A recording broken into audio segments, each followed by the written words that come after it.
Hello students, hope all you are coming. So we were doing 10.2 exercise. So now we will start 14th question. 13 तक मैंने आपको करवा दिए थे ना. So now we will start 14th question. Question पढ़ो ध्यान से. Show that the vectors I, एक वेक्टर है यहाँ पे I cap plus J cap plus K cap. Show that the vectors is equally inclined to the OX, OY and OZ. Equally inclined का मतलब ये है, एक वेक्टर है. ये वेक्टर क्या होता है? पोजीशन वेक्टर है किसी का ना, किसी पॉइंट का मतलब ये देखो ऐसे है ना. अगर हम ये लेते हैं तो ये कोई पॉइंट है यहाँ पे, ये पोजीशन वेक्टर है, ये वेक्टर दिया हुआ है ए. ये इक्वली इंक्लाइंड है किसके साथ? एक्स एक्सिस के साथ. ओ एक्सिस को बोलना क्या है? ओ एक्स, ओ वाई और ओ जेड. ये इसके साथ हम बनाते हैं ना, वो अल्फा बीटा गामा एंगल बनाता है, और वो क्या होता है? डायरेक्शन कोसाइन होते हैं. ठीक है, तो हमें इसमें क्या प्रूव करना है कि it's direction cosines are equal. हमें सिर्फ इसके क्या निकालने हैं? डायरेक्शन कोसाइन निकालने हैं, और वो डायरेक्शन कोसाइन इक्वल आने चाहिए, है ना. बस ये बात है. Now we will prove this. आपको समझ आया? इक्वली इंक्लाइंड विद दिस का मतलब क्या हो गया कि ये एक वेक्टर है ए. मान लो ए वेक्टर है, ये एक वेक्टर दे रखा है, लाइन है ना. वेक्टर भी क्या है यार? एक लाइन की तरह तो होती है, ऐसे डायरेक्टेड लाइन है ना. तो वो क्या हो गया? वो लाइन एक्स एक्सिस के साथ जो एंगल बनाती है उसको क्या कहते हैं हम? उसकी कोसाइन वैल्यू को क्या कहते हैं? Direction cosine. तो अब अगर इसके डायरेक्शन कोसाइन से सेम आ गई तो इसका मतलब वो एंगल की बात कर रहा है. वो किसकी बात कर रहे हैं? हमें एंगल की. हम इसके डायरेक्शन कोसाइन निकाल देंगे. अगर डायरेक्शन कोसाइन इक्वल आ गई तो इसका मतलब इक्वली एंगल्स बना रहे हैं. ठीक है. So now what will be there? इसको क्या बनाना है मुझे? डायरेक्शन कोसाइन निकालना है. डायरेक्शन कोसाइन निकालने का फॉर्मूला पहले देखो. L = A upon √a² plus b² plus c². ये होता है डायरेक्शन कोसाइन. जैसे हम ये बनाते हैं यूनिट वेक्टर, चाहे यूनिट वेक्टर बना दो एक ही बात है. इसको यूनिट वेक्टर बना दोगे उसके बाद इसके डायरेक्शन कोसाइंस लिख सकते हैं हम. ठीक है. तो चाहे आप ऐसे कर दो. L = M = b upon √a² plus b² plus c². उसके बाद n भी ऐसे कर सकते हो आप. n में क्या हो जाएगा? c. और ये a b c क्या है? ये 1 है, यहाँ पे 1 है, यहाँ पे भी 1 है. जो ये इसके डायरेक्शन रेशियोज हैं, इसके क्या है? Direction ratios. चाहे आप ये निकाल दो इसमें, चाहे आप ये कर दो. इसको यूनिट वेक्टर बना दो. ए वेक्टर को यूनिट वेक्टर कैसे बनाएंगे? A vector = i plus j. ये वेक्टर पूरा लिख दो यहाँ पे. We can write here full vector. क्या? A vector divided by its magnitude, है ना. ये कर दो. ये यूनिट वेक्टर बन जाएगा. उसके बाद क्या होगा? उसके हम डायरेक्शन कोसाइन से लिख लेंगे. तो ये क्या होगा? ए वेक्टर क्या आ गया? i plus j plus k. ये आ गया upon √a² plus b² plus c². तो √ क्या हो जाएगा यहाँ पे?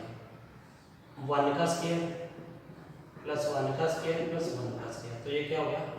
i cap plus j cap plus k cap upon √ क्या हो गया? 3 हो गया. तो ये वेक्टर क्या बन गया? यूनिट वेक्टर बनने के बाद 1/√3 i cap plus j cap upon √3, है ना, √3 प्लस k कैप 1/√3. तो अब ये देखो, जब ये यूनिट वेक्टर बन जाता है, मैंने आपको बोला है ये सिंपल वेक्टर है ना. ये इसमें ये जो इसका कोफिशिएंट्स है वो क्या है? डायरेक्शन रेशियोज है. अब ये क्या बन गए? डायरेक्शन कोसाइंस बन गए. ये क्या बन गए? Direction cosines. तो ये L की वैल्यू क्या आ गई? 1/√3. अब ये LMN है. Now its coefficients are L, M and N. अगर सिंपल ऐसे लिखा हुआ है 2i cap plus 3j cap plus 4k cap, तो ये क्या है? A है. This is A, this is B, this is C. मतलब ये क्या है? डायरेक्शन रेशियोज है. लेकिन अगर यूनिट वेक्टर है तो वो क्या है? ये L, M एंड N है. इस बात का ध्यान रखना. अब आपको पता कैसे चलेगी यूनिट वेक्टर है? आपने इसका स्क्वायर करके देख लेना. a² plus b² plus c². अगर उसका मैग्नीट्यूड 1 आ रहा है तो it means that is unit vector. और ये क्या है? L, M एंड N, है ना. ये क्या हो गया? L, M and N. अब इसके डायरेक्शन कोसाइन सेम आ गए. तो उसने बोला था कि दे makes equal angles with OX, OY and OZ. तो वो इक्वल एंगल बनेंगे. क्यों? देखो ये होता है ना, इक्वली इंक्लाइंड का मतलब ये था. यहाँ पे कोई वेक्टर था, मान लो ये वेक्टर था ना, सपोज ये इसके साथ अल्फा एंगल बना रहा है. अल्फा इसके साथ बनाता है एक्स एक्सिस के साथ. अगर ये एक्स एक्सिस है, ये वाई एक्सिस है, ये जेड एक्सिस है. अल्फा बीटा और इसके साथ क्या होगा? गामा होगा ना यहाँ पे. ठीक है. ये बन जाएगा ये भी हो अल्फा बीटा गामा. अगर ये एंगल सेम आ गए, इसके डायरेक्शन L क्या होता है? देखो L = क्या होता है? Cos alpha, m is equal to क्या है cos beta, n is equal to क्या होता है कॉस गामा। अब डायरेक्शन कोसाइंस है, ये क्या है डायरेक्शन कोसाइंस। अगर देखो L M N N same है तो अल्फा बीटा गामा भी तो सेम होंगे, इज इट क्लियर। तो अल्फा बीटा गामा भी क्या होंगे सेम होंगे, यही हमने शो करना था, ठीक है। अगर डायरेक्शन कोसाइंस सेम है तो ये एंगल्स भी क्या होंगे सेम ही होंगे, ठीक है। तो ये था हमारे पास 14 क्वेश्चन, ठीक है। अब now read fifth question, 15 question पढ़ेंगे, ठीक है। ये यहाँ पे आपने ये भी सीखा कि डायरेक्शन कोसाइंस कैसे निकालते हैं, किसी भी वेक्टर के डायरेक्शन कोसाइंस कैसे निकालते हैं, ठीक है। अब देखो जरा next question, 16 question I think, नहीं 14 था, ये 15 क्वेश्चन लिखेंगे। 15 क्वेश्चन देखो, पढ़ो ध्यान से क्वेश्चन को, चेक का 15 question. What is there, find the position vector of a point R, find the position vector of a point R which divides the line joining the points P and Q, P and Q है ना, P है यहाँ पे point क्या है P, suppose यहाँ पे क्या है पॉइंट Q है ना। Find the position vector of the point R, position vector of the point R which divides the line joining the joining the points P and Q, whose position vectors are, P के position vector यहाँ पे मैं सीधा लिख रहा हूँ क्या है I cap plus 2j cap plus minus है माइनस k कैप, और Q के पोजीशन वेक्टर्स क्या है minus I cap plus j cap plus k cap, ये है ना इसके in the ratio 2:1, in the 2:1, वही जो हमने पोजीशन वेक्टर्स ऐसे निकालते थे ना, सेक्शन फार्मूला किया था हमने। देखो ये P पॉइंट है, यहाँ पे क्या है Q पॉइंट ऐसे, ठीक है। ये इसका पोजीशन वेक्टर हो गया, ये A है, ये मान लो B ऐसे है, और यहाँ पे एक बीच में पॉइंट आ गया जी R, और इसने इसको कितनी रेशियो में बांट दिया 2:1 में। तो यहाँ पे हम क्या फॉर्मूला लगाते थे, सेक्शन फॉर्मूला लगा दो सीधे ना, क्या सेक्शन फॉर्मूला लगाते थे पहले इंटरनली है ना, इंटरनल भी निकालना है एक्सटर्नली भी निकालना है। तो ये सेक्शन फॉर्मूला किसके लिए होता है, इस पॉइंट R के लिए, R का पोजीशन वेक्टर निकालने के लिए। जब P और Q को एक R पॉइंट है जो इसको क्या कर रहा है डिवाइड कर रहा है, ठीक है। So now what will be there 2:1 में डिवाइड कर रहा है ना। तो अब इसका फॉर्मूला क्या किया था हमने, MB प्लस NA, ठीक है, अपॉन M प्लस N, ये किया था जब इंटरनली हो। It is the position vectors of R, position vector of R point का है ये। तो यहाँ पे पुट कर दो आपने, M क्या है MB, तो एक को A मान लो, एक ये A है ये B है ना एक, तो क्या कर दो आप 2 इंटू MB है ना, ये हमने ऐसे किया था ना। देखो M ये फॉर्मूला आप चेक करो यार एक बार फॉर्मूला, हाँ फॉर्मूला तो ये है यार, 2:1 में डिवाइड कर रहा है ना, ये ध्यान रखना इन द रेशियो 2:1, ठीक है। तो अब क्या हो जाएगा 2 into minus I cap plus j cap plus k cap plus n, 2:1 है ना, तो ये क्या हो जाएगा 2:1। 2:1 देखो अगर इधर से लोगे ना, ये आप यहाँ से 2:1 लोगे तो ऐसे करोगे 2m, तो m ये होगा, m इसके साथ होएगा, m b के साथ, n a के साथ, ये ध्यान में रखना बस है ना। तो ये क्या हो जाएगा m b, तो ये a है ना, वो क्या है b है, ठीक है। 2:1 है ना, तो ये देखो प्लस n इंटू ए, n कितना है 1, तो वहाँ पे क्या आ जाएगा I cap plus 2j cap minus a cap minus a cap divided by 2 + 1 कितना हो जाएगा 3। अब ये इसको सॉल्व कर दो, -2i हो जाएगा, तो i हो गया ना, तो ये क्या आ गया minus I cap 2j cap plus 2j cap 4j cap plus 2k cap minus k cap, k cap आ गया ये अपॉन 3, ये आ गया इसका ना। इसको अलग अलग करके लिख दो आप, तो you will get the answer, अलग अलग करके लिख दो इसको, तो ये आ जाएगा इसका। ये देखो इसका क्या था आंसर, चेक कर लेते हैं एक बार। 15 सम यही आ रहा है -1/3, ये देखो -1/3 I cap plus 4/3 J cap minus 1/3 के कैप। ये आ गया क्वेश्चन सर। हाँ ये माइनस प्लस आ रहा है यहाँ पे 2, हाँ यहाँ पे 2k करोगे ना, 2k प्लस माइनस के तो प्लस के आएगा, ये प्लस आएगा ना यहाँ पे, इट विल बी प्लस। तो यही था इसका आंसर ना, ये आपने चेक कर लेना ये अच्छे तरीके से ना, ये थे बस। हाँ ये चेक कर लेना एक बार, ये इसको ध्यान से करना। एक 2:1 में है तो ये m हो गया, ये n हो गया, m b है ना। इसको एक पॉइंट पे याद रखना, अगर आप ना यहाँ पे पॉइंट एक मान लो मैंने क्यू पॉइंट ले लिया, ये क्या ले लिया क्यू, और यहाँ पे क्या पॉइंट है p। अब ये ध्यान में रखना, एक वेक्टर a है, एक वेक्टर क्या है b, इनमें से a और b किसको लेना आपने। अगर मैंने q और p ऐसे लिख दिए, ठीक है, तो अब देखो मैंने m b ये वाला वेक्टर ले रहा हूँ मैं, b मैंने यहाँ पे कौन सा वेक्टर लिया था, ये लिया था, समझो b वेक्टर, ये वाला ये b वेक्टर है, और ये क्या है a वेक्टर। इस बात का ध्यान रखना है ना। ये देखो ये मैं फिगर बता रहा हूँ आपको, p और q पॉइंट थे 2:1 ना, तो मैंने इधर से लिखा, इधर से नीचे से p और q की तरफ, और b वेक्टर किसको मान रहा हूँ, q वाले को, q वाले को क्या मान लिया मैंने, b वेक्टर। इस बात का ध्यान रखना आपने, क्योंकि वहां पे लिखा होगा ना, find the position vector of point r which divides the line joining the points p and q। मैंने p इधर 2 की तरफ रखा है, 2q है ना। अब ये b था, ये b है q वाला, ये क्या रखा है a है ना, इस बात का ध्यान रखना। अब इंटरनली है, एक्सटर्नली में क्या कर दोगे आप, m b minus n a upon m minus n, ये आप खुद करोगे, वैल्यूज आपको पता है।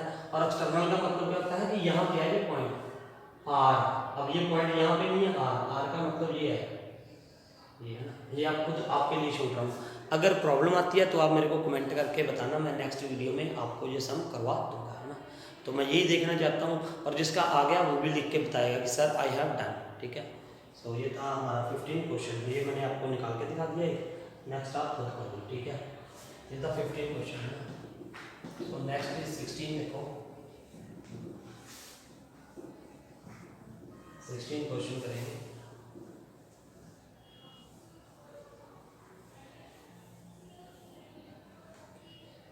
क्वेश्चन में क्या है, find the position vector of the mid point of the vector joining the points. देखो कोई पॉइंट्स है, यहाँ पे P है, उसके पॉइंट्स ले रखे हैं 2, 3 एंड 4, और यहाँ पे कोई क्यू पॉइंट है ना। इसको ज्वाइन मतलब ऐसे है, कोई लगा लो, ये क्यू है 4, 1 एंड -2 ऐसे, और इसके बीच में मिड पॉइंट है। Find the position vector of the mid point, position vector of the mid points है ना, of the vector joining the points this and this. तो यहाँ पे अगर मान लो O हो ना, ऐसे O P, ये पोजीशन वेक्टर हो गया, ये O Q हो गया, और यहाँ पे O R हो जाएगा, मान लो ये पॉइंट क्या है R, ये मिड में है, this is what mid point. अब इसके वेक्टर्स हमने निकालने हैं, बिल्कुल सिंपल करेंगे। अगर मैं आपको ना ये वेक्टर निकालो, ये वाला वेक्टर, तो आप ये वेक्टर कैसे निकालोगे, देखो इधर ये 0 0 0 होगा, वही आप x2 - x1 y2 - y1 वाला फॉर्मूला यूज करोगे। तो इसमें आपने ये रखना है कि अगर इसके ये पॉइंट्स, ये वाला फॉर्मूला याद है ना आपको, x2 - x1 i cap plus y2 - y1 j cap plus के z2 - z1 k कैप, ये होता है। लेकिन आपने अब इस फॉर्मूले की जरूरत नहीं है, मैंने p का पोजीशन वेक्टर सीधा डायरेक्ट लिख दूंगा। Position vector of p is what 2i cap plus 3j cap plus 4k cap, इसके पोजीशन वेक्टर हो गए। क्योंकि पोजीशन वेक्टर लिखने हो तो मैं क्या लिखूंगा, देखो क्योंकि 4i cap plus j cap minus 2k cap है ना, ये ऐसे लिख दी। अब मैं सिर्फ ये क्या करूँगा, मैंने r का मिड पॉइंट निकाल लिया, r के कोऑर्डिनेट्स निकाल दिए। We will find only here r's coordinates. जैसे ये कोऑर्डिनेट लिखे हुए हैं तो वो आप अच्छे से कर सकते हो, आपने +1 में अच्छे से करके आए हो आप ना। कैसे मिड पॉइंट फॉर्मूला करता है, वही होता है ना, x1 + x2 + x3 divided by 3 है ना, प्लस नहीं डिवाइडेड बाय 2, ठीक है, डिवाइडेड बाय 2। और ऐसे ये क्या हो जाएगा, यहाँ पे y1 + y2 + y3 divided by 2, ये होता है फॉर्मूला इसका, मिड पॉइंट फार्मूला, जिसको मिड पॉइंट फार्मूला कहते हैं ना।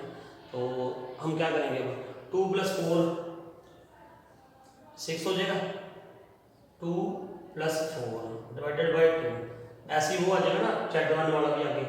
तो ये 2 + 4 हो गया, यहाँ पे 2 ही है ना, ये x1 + x2 divided by y1 + y2 ये वाला फॉर्मूला था, थोड़ा मैंने ऐसे लिख दिया था, Z1 plus Z2 divided by 2 ये था। तो 2 plus 4 divided by 2, 3 plus 1 divided by 2, 4 minus 2 divided by 2। तो ये कितना हो जाएगा 2 प्लस 4 6 डिवाइडेड बाई 2 3, ये क्या आ गया 2, ये भी क्या आ जाएगा 1, ये आ गया। अब इसका पोजीशन वेक्टर क्या हो जाएगा, सिंपल सीधा सा आपने लिखना है 3i cap plus 2j cap plus k cap, ये आंसर आ गया इसका। मैंने इसके कोऑर्डिनेट्स निकाल के उसका सीधा पोजीशन वेक्टर लिख दिया। पोजीशन वेक्टर ऐसे लिखते हैं ना, ऐसे 2 3 4 है, इसके कोऑर्डिनेट पोजीशन वेक्टर कहाँ से होता है, ओरिजिन से। तो ये क्या है 0 0, तो ये वो वाला फॉर्मूला जो मैंने बताया था x2 minus x1 i cap plus y2 minus y1 k cap plus z2 minus z1 k cap. तो वो हम सीधा लिख देते हैं अब हम ना, ये इसको ये सीधा लिख देते हैं पोजीशन वेक्टर इसका, ठीक है। तो ये था हमारे पास, ये आंसर चेक कर लेना एक बार इसका भी, आंसर तो यही होना चाहिए, लेकिन फिर भी आप चेक करो एक बार। 10.1 एक्सरसाइज 2, तो ये क्वेश्चन था 16 3 2 1, ठीक है, बिल्कुल ठीक है जी, ठीक है। उसके बाद हम करेंगे 17 सम। 17 सम देखो, ये 16 था, नाउ 17 सम।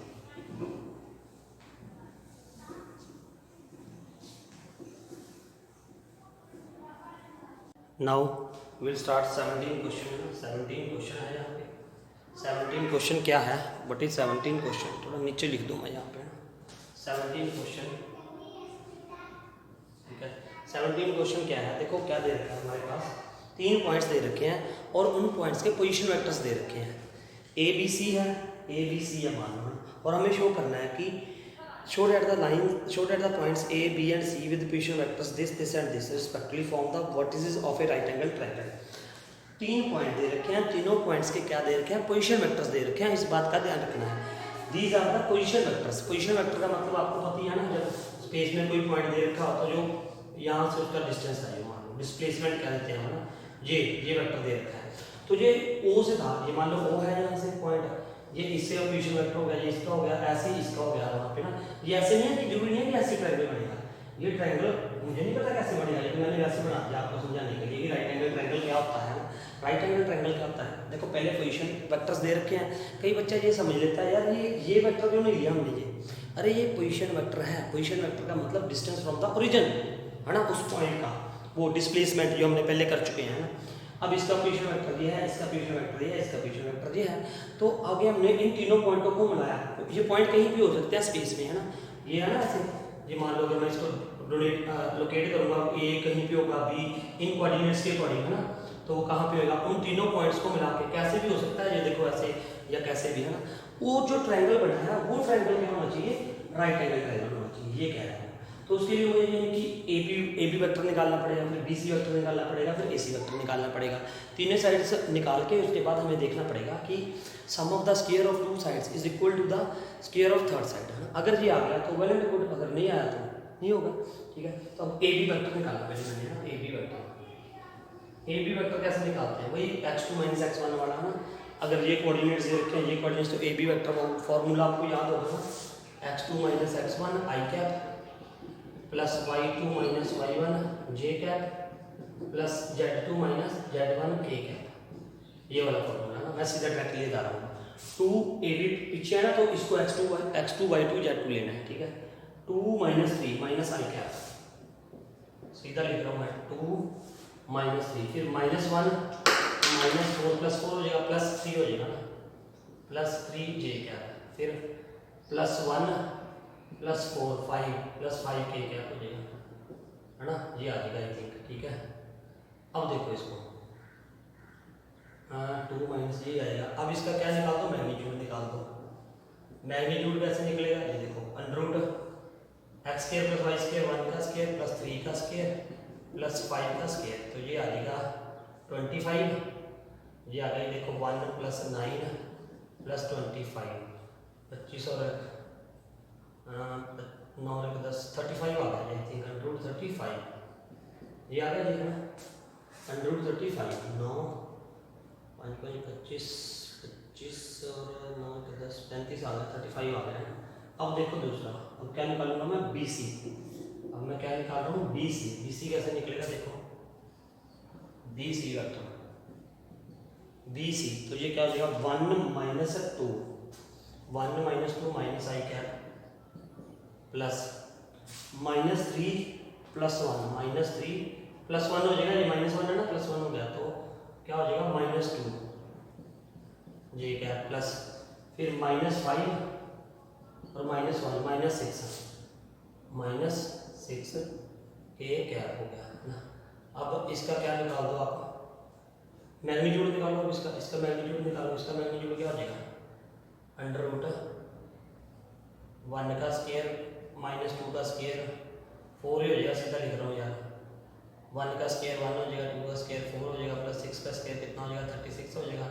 तो ये कितना हो जाएगा 141 हो गया है ना, 141 आ गया, 36 और 40 141 आ गया, ठीक है। अब ये क्या आया था, बी सी 141 ए बी कितना था 135, ठीक है। अब निकालते हैं ए सी, ये रहना ए सी वेक्टर, यहाँ से दिखाई तो दे रहा है ना। अब क्या करेंगे, ए सी वेक्टर निकालेंगे। ए सी वेक्टर कितना आएगा, देखो 1 माइनस 3 -2 आई कैप प्लस 1 -3 है, -3 प्लस 4 प्लस जे कैप प्लस -5 प्लस 4 माइनस आई माइनस के कैप, ठीक है। अब इसका क्या निकाल दो, मैग्नीट्यूड। इसका मैग्नीट्यूड क्या होगा, जब बी सी का मैग्नीट्यूड निकाला, अब ए सी का मैग्नीट्यूड निकाल दो, ठीक है। लेंथ, मैग्नीट्यूड का मतलब लेंथ होता है, तो वो निकालनी पड़ेगा। अब ये क्या हो जाएगा, 2 का स्क्वायर 4 प्लस 1 का स्क्वायर 1 प्लस 1 -1 का स्क्वायर 1, तो ये कितना हो गया √6 आ गया। तो ये कितना आ गया √6 ना। अब ये देखो कि किसी दो साइड का स्क्वायर क्या थर्ड साइड के स्क्वायर के इक्वल है, वो हमें ये देखो, मुझे मेरे ख्याल से ये मुझे पता चल रहा है। ये देखो ये कितना हो गया √35 का स्क्वायर, ठीक है, √35 का स्क्वायर प्लस √6 का स्क्वायर इज इक्वल टू √41 का स्क्वायर के इक्वल आ जाएगा। देखो 35 का स्क्वायर कितना हो जाएगा √35 प्लस 6 का स्क्वायर √6 का 6 स्क्वायर, यहाँ पे क्या आ गया 41, तो 35 और प्लस 6 41 इज इक्वल टू 41। तो it means these are the vertices of a right angle triangle. ये मैंने ये राइट एंगल नहीं बनाया था यहाँ पे, मैंने वैसे जर्नल ये वैसे ट्रायंगल बना दिया था। मैंने आपको बोला है ना, अगर ये 3 पॉइंट्स लोकेट करोगे उसके बाद उनको मिलाएंगे तो राइट एंगल ट्रायंगल बनेगा। तो वो बनेगा, ये हमें शो करना था, तो वो बन रहा है क्योंकि इसका स्क्वायर और इसका स्क्वायर, इसका स्क्वायर और इसका स्क्वायर इसके इक्वल आ गया। अब ये हाइपोटेन्यूज वाली साइड थी, दिस वाज द हाइपोटेन्यूज, है ना। तो ये AC मतलब ये वाली साइड यहाँ पे आनी थी ना, ठीक है। लेकिन उससे हमें कोई दिक्कत नहीं थी, हमें तो सिर्फ ये बताना था कि ये राइट एंगल ट्रायंगल का है, ठीक है। नाउ 18 सम देखो, नाउ 18 सम ये पहले भी हम कर चुके हैं 18 सम।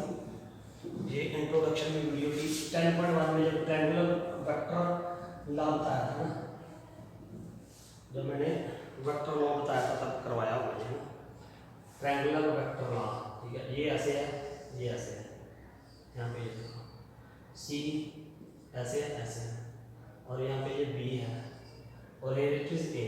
वो ये कह रहा है इन the triangle ABC which of the following is not true, which of the following is not true, जो ट्रू नहीं है। देखो इसके अकॉर्डिंग ट्रू होगा क्या, पहले ये देखो, अगर हम यहाँ से ऐसे लेते हैं ये साइड्स AB, जो ट्रायंगुलर वेक्टर लॉ पढ़ा है हमने ना, AB plus BC is equal to, ये रिजल्टेंट वेक्टर होता है, ये रिजल्टेंट है ना, तो ये क्या इसके इक्वल होगा AC के, है ना। ये आ जाएगा ऐसे, this will be there AB BC और AC, हम ऐसे लिख देंगे ना, ठीक है। अब यहाँ पे मैं क्या कर सकता हूँ, AB plus BC is equal to, ये क्या हो जाएगा -CA, ऐसे लिख सकते हैं क्योंकि ये इसका -C इसका क्या है negative, it is a negative of A vector, direction change कर दी, AC तो C हो जाएगा। तो अब ये क्या हो जाएगा AB plus BC plus CA is equal to 0 आ गया। अब मुझे देखना क्या था, in the triangle 10.18 which of the following is not true, कौन सा ट्रू नहीं है। पहला देखो ट्रू है, first one is true, first तो ट्रू है, ठीक है। अब सेकंड ट्रू मुझे नहीं लग रहा है, A B B C minus C A is equal to 0। तो फर्स्ट तो ट्रू हो गया ji, which of the following is not true, not true A B plus B C. तो इसमें से मुझे फर्स्ट तो ट्रू ही लग रहा है ना, फर्स्ट इज ट्रू। देखो यार ध्यान से, ये क्या है, देखो फर्स्ट तो यही है ना, फर्स्ट तो यही है, ये ट्रू है, ये हमने कर लिया ना फर्स्ट ये। अब सेकंड देखो, ये क्या कर रखा है सेकंड में, A B plus B C, यहाँ पे क्या लिख दिया सी है ना। अब देखो मैंने ए सी की जगह पे पहले क्या लिख दिया माइनस सी ए, अब आप सी ए की जगह पे क्या लिख सकते हो, सी ए की जगह पे देखो माइनस ए सी लिख सकते हैं, बिल्कुल लिख सकते हैं, इक्वल टू 0। ये इसका नेगेटिव हो गया ना यार, जैसे मैंने ए सी है इसकी इसका रेसिप्रोकल किया, सॉरी रेसिप्रोकल नेगेटिव किया, इसका नेगेटिव वेक्टर क्या होगा माइनस सी ए। तो अब यहाँ सी ए का नेगेटिव वेक्टर फिर माइनस ए सी हो जाएगा, ये भी हो सकता है। अब थर्ड देखो, ये भी ट्रू है, ये भी ट्रू है। थर्ड देखते हैं, A B plus B C minus C A, ये नहीं हो सकता यार, क्योंकि ये देखो ना यहाँ पे प्लस सी ए आ रहा है, तो यहाँ पे माइनस सी ए कैसे आ जाएगा, it is not true, this is not true, ये नॉट ट्रू है। थर्ड हो जाएगा ना, थर्ड में क्या किया था minus C B B C है, तो माइनस सी बी हो जाएगा। ये नेगेटिव ऑफ वेक्टर का कंसेप्ट है, इंट्रोडक्शन में बताया हुआ है मैंने अच्छी तरह से, ठीक है। अब देखो नेक्स्ट देखते हैं लास्ट सम, अच्छा सवाल था ये। नाउ 19 क्वेश्चन क्या है, if A and B are two collinear vectors, A and B दो कोलिनियर वेक्टर्स हैं, A and B are two collinear vectors. Collinear vectors कौन से होते हैं, जो पैरेलल होते हैं, the vectors which are parallel to the same line. जब वो सेम लाइन के पैरेलल आए तो हम ये कह देते हैं कि वो दोनों वेक्टर्स भी आपस में पैरेलल हैं, ठीक है। And then which of the following are incorrect, कौन सा इनकरेक्ट है ना, एमसीक्यू टाइप क्वेश्चन है, कौन सा इनकरेक्ट है। जरा देखो पहले सबसे पहले कंडीशन हमने जो जब दो वेक्टर्स पैरेलल होते हैं, कोलिनियर है, तो इसका मतलब ये वेक्टर्स क्या होंगे, पैरेलल होंगे, है ना। तो पैरेलल की कंडीशन क्या होती है, b equal to lambda a, ये कंडीशन हमने पढ़ रखी है ना, b इक्वल टू क्या होता है लैम्डा a। तो ये क्या हो जाएगा, करेक्ट है, ये तो क्या है करेक्ट है। हमें कौन सा बताना है इनकरेक्ट कौन सा है, तो फर्स्ट इज करेक्ट। तो सेकंड क्या है, a equal to vector a equal to plus minus b। तो ये क्या है, देखो a इक्वल टू b हो सकता है जब कोलिनियर वेक्टर्स कैसी कंडीशन में हो सकते हैं, ऐसे they both vectors can be in the same direction and can be different magnitude, हो सकते हैं। तो ये a इक्वल टू क्या हो जाएगा, b हो सकता है। और अगर इनका क्या सेम डायरेक्शन में है और मैग्नीट्यूड भी क्या हो सेम, तो हो सकता है डायरेक्शन भी सेम हो और मैग्नीट्यूड भी सेम हो सकता है। ऐसे a इक्वल टू क्या हो जाएगा b, है ना, दिस कैन बी पॉसिबल। और यहाँ पे नेगेटिव हो तो क्या होगा, मैग्नीट्यूड इक्वल है लेकिन डायरेक्शन क्या है डिफरेंट है, it can be also possible. तो ये भी क्या हो गया, करेक्ट हो गया, प्लस माइनस हो सकता है। थर्ड क्या है, the respective components of A and B are not proportional, ये गलत है। क्यों गलत है, देखो मैंने आपको ये पढ़ाया था ना, a इक्वल टू जब दो कोलिनियर वेक्टर्स होते हैं तो ये कंडीशन क्या होती है, a equal to lambda b, ये लगा लो, चाहे b equal to lambda a लगा लो। यहाँ से एक कंडीशन मैंने आपको बताई थी इसकी इंट्रो में, है ना, जब दो वेक्टर्स पैरेलल होते हैं तो क्या कंडीशन होती है, मान लो एक वेक्टर a है, a1 i cap plus b1 j cap plus c1 k cap, उसके बाद कोई b वेक्टर और है, a2 i cap plus b2 j cap plus c2 k cap. अगर ये दोनों वेक्टर्स हैं ना अलग अलग और दोनों वेक्टर्स क्या है पैरेलल, तो हम क्या कंडीशन लगाएंगे, a equal to lambda b। इससे क्या कंडीशन आएगी, इससे ये कंडीशन आएगी a1। अब क्या था, मैंने आपको बता रखा है a equal to lambda b, है ना, तो यहाँ से एक a वेक्टर है या b वेक्टर है, अगर दोनों वेक्टर्स पैरेलल हैं, पैरेलल का मतलब कोलिनियर है, तो a equal to lambda b लिखते हैं।